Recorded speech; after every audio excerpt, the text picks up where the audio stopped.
I do know 2 people were taken to area hospitals after being shot at the Bowden Civic Center. So a lot of smoke still this morning, but take a look. Firefighters are trying to get inside of this building right now. Imagine this. You're sitting in church. It's pouring down rain, and the next thing you know, you hear a tree snapping and then hitting the building. Now, the bullet busted through their passenger side window, narrowly missing both of them. The goal is to get out here and moving today, and let me tell you, the little baby ducklings have already gotten that message. They've ran across this parking lot a couple of times this morning. The area that they have been searching for, I understand that it's the Bluegrass Heights area. That is where people are told to lock their doors, their windows. And normally, you can walk through this parking lot. I've done it before.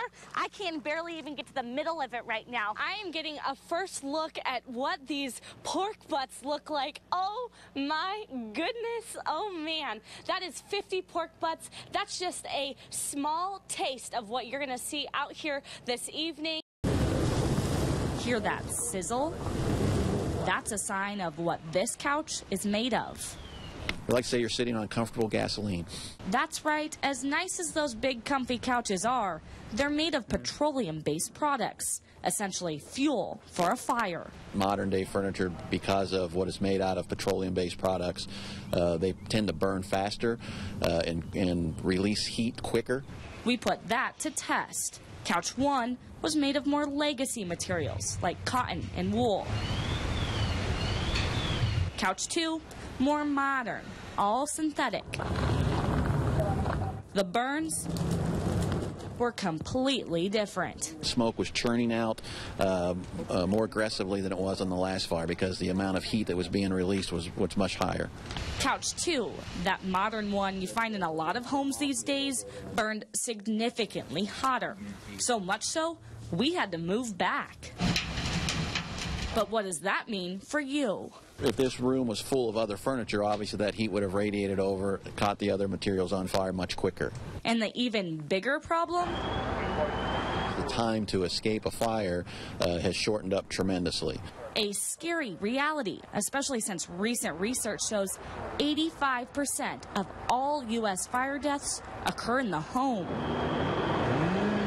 And it's not just your furniture that's putting your home at risk. It's a deadly combination of lightweight construction and open floor plans that just feed a fire oxygen.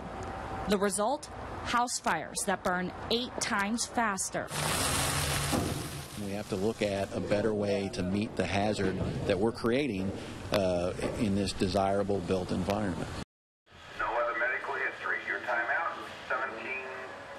When firefighters hear that sound, the call could be for anything. You don't know what you're facing. You know, you just know you have to respond. You know, that's your duty as a volunteer fireman is to respond. The key word, volunteer. We don't have to go to the call, but if no one answers the call, then no one's going to show that. For Assistant Fire Chief Anthony Smith, fighting fires is technically his side job. Overnight, he's a corrections officer. And there's times as soon as I get home we get called out and I don't get any sleep and then I have to go to work tired. I mean, that's part of it. But being on the front line is his passion. But I wouldn't trade it for anything. And it's been that way since his 16th birthday. I fell in love with it. That first fire we went to, the lights and sirens going down there, fighting a fire, it was adrenaline rush and I loved it and I've been hooked ever since. That was nearly 11 years ago. Fire Chief Michael Honey remembers one of the first fires they fought together. Just seeing him, how he works, you know, it was different. Now I'm like, there's no way he can do what other people can. But he does. All of it.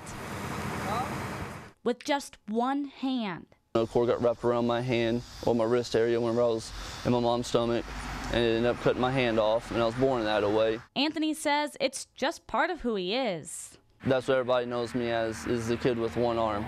And while it can be challenging, there were things as a kid that my friends were doing that at first I would have trouble adjusting to and figuring out a way to do it, and they would have to stop and wait for me. It's never stopped him. My first truck was a 5-speed truck, didn't bother me none.